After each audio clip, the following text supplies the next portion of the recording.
चलिए बच्चों, आज हम लोग 10th क्लास के लेंस फार्मूले को प्रूव करना सीखेंगे कि लेंस फार्मूला किस तरह से प्रूव किया जाता है। तो आप देखें यहाँ पे सबसे पहले ये कौन सा लेंस है, कॉन्वेक्स लेंस। ठीक,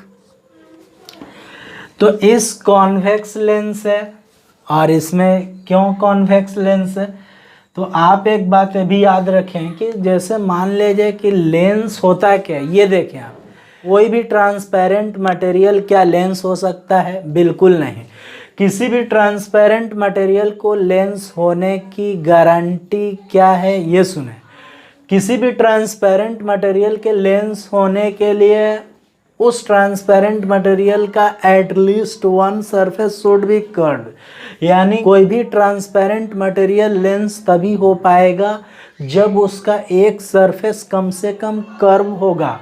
इसके बाद दूसरी कंडीशंस लेंस होने की क्या है कि कोई भी ट्रांसपेरेंट मटेरियल तभी लेंस होगा जब उस मटेरियल का रिफ्रैक्टिव इंडेक्स उसके सराउंडिंग मीडियम के मटेरियल के रिफ्रैक्टिव इंडेक्स से अलग होना चाहिए। आप समझ चुके हैं कि कोई भी ट्रांसपेरेंट मटेरियल लेंस तभी है जब उसके एक सरफेस कम से कम कर्व होना चाहिए। दूसरी बात कि उस ट्रांसपेरेंट मटेरियल का रिफ्रैक्टिव इंडेक्स सराउंडिंग मटेरियल के रिफ्रैक्टिव इंडेक्स से डिफर होना चाहिए। ये बात तय है, लेंस होने की ये गारंटी है।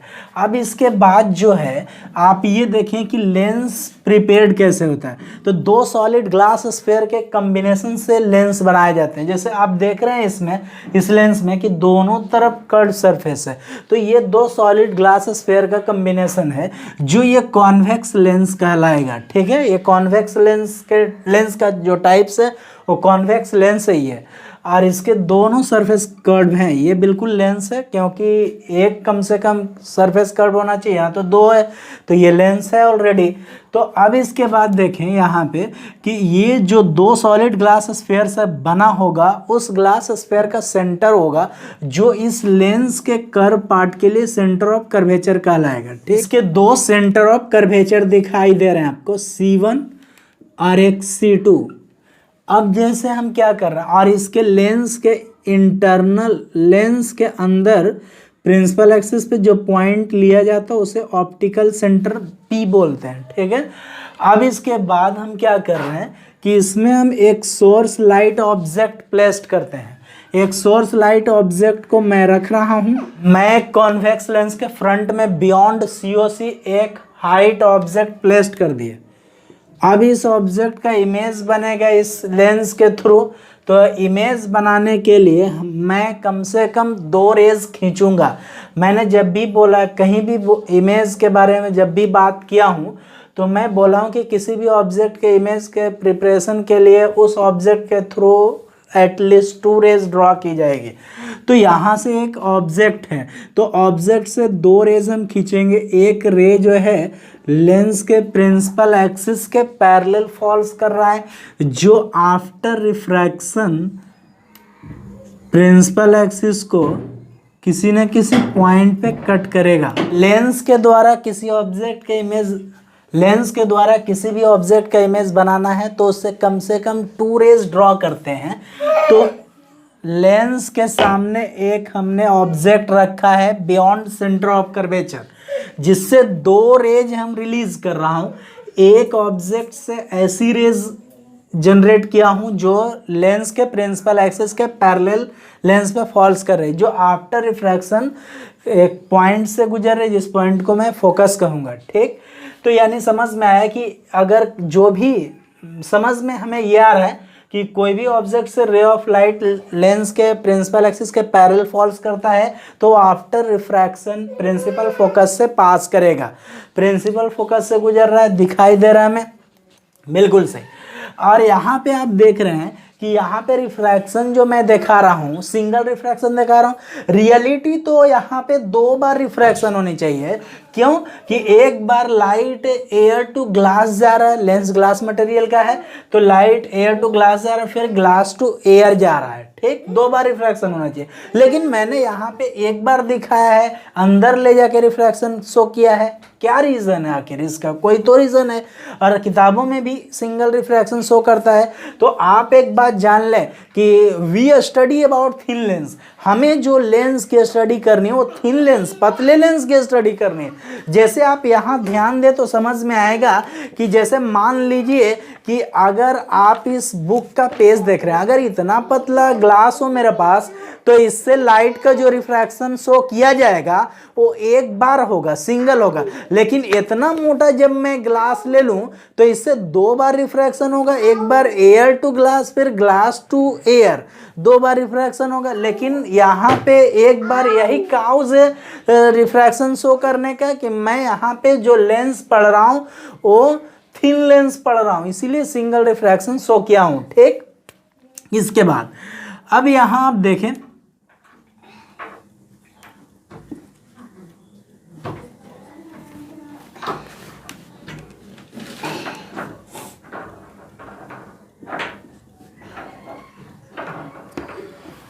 और एक रे ऑफ लाइट ऑब्जेक्ट से चल रही है जो लेंस के ऑप्टिकल सेंटर से चलेगी। जब मैं कॉन्वेक्स लेंस के फ्रंट में बियॉन्ड सेंटर ऑफ कर्वेचर एक ऑब्जेक्ट प्लेस किया तो उसका इमेज जो बना other side of convex lens बन रहा है, किसके बीच बन रहा है? तो फोकस और सेंटर ऑफ कर्वेचर के बीच, बिल्कुल सही दिखाई दे रहा है। और ये इमेज एग्जैक्ट लाइन कटिंग से बन रहा है, इसलिए यह इमेज रियल है, इन्वर्टेड है और ऑब्जेक्ट्स के साइज से छोटा दिख रहा है हमको, ठीक। तो यहाँ ऑब्जेक्ट का नाम दे रहा हूँ ओ ए, यहाँ जो इमेज बन रही है रिफ्रैक्शन के कारण वो आई भी है, बिल्कुल यहाँ तक समझ में आ गया। और एक बात देखें कि इसमें भी जैसे देखा जाए तो एक लाइन आप यहाँ से ड्रॉ कर लें, ऐसे ड्रॉ कर लिए, तो अगर सब कुछ भूल के देखें तो ये लाइन देखें हॉरिजॉन्टल, तो x x dash y y dash ऐसा हुआ। तो यहाँ पे ऑरिजिन ऑफ कार्टेशियन प्लेन जो है वो कॉन्साइड with the optical centre of the lens, यानी कार्टेशियन प्लेन का जो ओरिजिन दिख रहा है वहाँ पर हमें लेंस का ऑप्टिकल सेंटर दिख रहा है। यानी all distance measure in Cartesian plane from origin just like all distance measure in spherical lens from the optical center, यानी सभी डिस्टेंस का मेजर स्फेरिकल लेंस में ऑप्टिकल सेंटर से होगा। कि मैं सभी डिस्टेंस का मेजर कॉन्वेक्स लेंस में कहाँ से करूँगा? तो ऑप्टिकल सेंटर से। अब ये ऑप्टिकल सेंटर से यहाँ ऑब्जेक्ट रखा हुआ है तो इसका ऑब्जेक्ट डिस्टेंस हो गया u। अब u sign conventionally x dash की तरफ है, माइनस u होगा। इसके बाद यहाँ फोकल लेंथ होगा प्लस f होगा। इसके बाद यहाँ से यहाँ तक प्लस v होगा इमेज डिस्टेंस, ठीक, इतना समझ गए हम। अब इसके बाद आप ध्यान दें, ये जो रे है ऑप्टिकल सेंटर से होके जाने वाली, ये बिना डेविएट के क्रॉस करती है, समझ गए। तो यहाँ मिला, यही इमेज बना है, ठीक है। यहाँ पे अब आप देखें, यहाँ पे कुछ करना नहीं है, जैसे ध्यान दे तो आपको समझ में आएगा। यहाँ पे नाम दे ले रहा हूँ एम, तो देखें आप, ट्रायंगल AOP सिमिलर है ट्रायंगल BIP के। देखिए AOP ट्रायंगल BIP ट्रायंगल के सिमिलर है। AOP ट्रायंगल और BIP ट्रायंगल दोनों राइट एंगल ट्रायंगल है, दोनों के एंगल 90-90 हैं। ये वर्टिकली अपोजिट एंगल है तो एंगल एंगल सिमिलरिटी है। ट्रायंगल AOP सिमिलर है ट्रायंगल BIP के, तो side corresponding sides are proportional होगा। तो AO बाई क्या लिखेंगे? BI, ठीक, बराबर लिखूंगा PO बाई PI, इतना लिख दे रहा हूँ, इसको फर्स्ट मान लेंगे, ठीक। अब इसके बाद सिमिलरली इसी प्रकार अब देखें ट्रायंगल MPF2 सिमिलर है ट्रायंगल BIF2 के। देखें आप, यहाँ पे 90, यहाँ 90, ये वर्टिकली अपोजिट एंगल, तो ये वर्टिकली अपोजिट एंगल है, ये भी है वर्टिकली अपोजिट एंगल। तो यहाँ से देखें वर्टिकली अपोजिट एंगल से, तो एंगल सिमिलरिटी से ट्रायंगल AMPF2 सिमिलर है ट्रायंगल BIF2 के, तो कॉरेस्पॉन्डिंग साइड्स आर प्रोपोर्शनल होगा। तो यहाँ से आप देखें MP बाई क्या लिखूंगा, BI बराबर में लिखूंगा PF2 बाई IF2, ऐसा लिखाएगा। ठीक, अब इसके बाद देखें आप, चूंकि AM पैरेलल है OI के, पूरा देखिए AM पैरेलल है OI के, तो जब पैरेलल होगा तो उसके बीच कहीं भी परपेंडिकुलर डिस्टेंस सेम होगा तो देन AO बराबर होगा MP। ठीक है, इतना लिखेंगे, AO is equal to MP।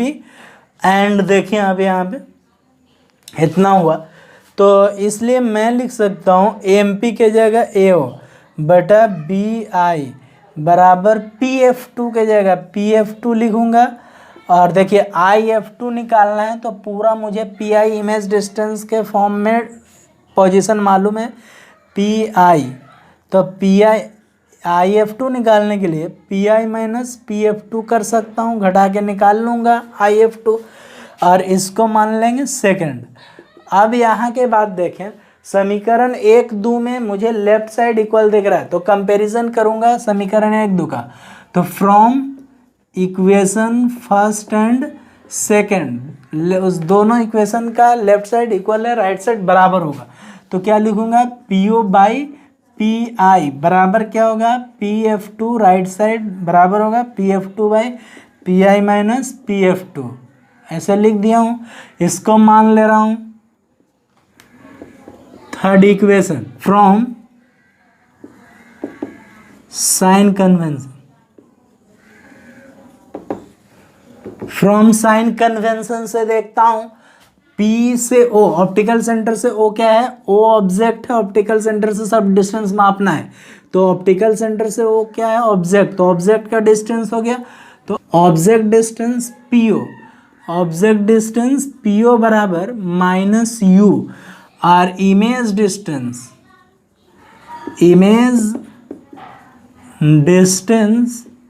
PI बराबर प्लस V। इसके बाद फिर देखें आप फोकल लेंथ PF2 बराबर plus F। Put these all values in equation third equation में सारे वैल्यू को रखेंगे, तो PO कितना मालूम माइनस U, PI कितना है V बराबर PF2 कितना F, PI कितना है V माइनस PF2 कितना है F, तो ऐसे लिख दिया साइन कन्वेंशनली। अब गुना करेंगे तो U से minus U into V minus F बराबर क्या हो जाएगा VF, तो गुना कर लें माइनस UV प्लस UF बराबर क्या होगा VF, UF माइनस VF बराबर UV उधर चला गया, तो इतना लिखा गया। अब इसके बाद dividing by UVF on both side we get, तब हमें क्या मिलेगा देखते हैं, UF minus VF by UVF बराबर में UV बाई UVF, तो अब अलग अलग डिवाइड कर लेते हैं, UF by UVF minus VF by UVF बराबर UV बाई UVF, तो UV से UV कटा, VF से VF कटा, UF से UF कटा, बचा क्या 1 बाई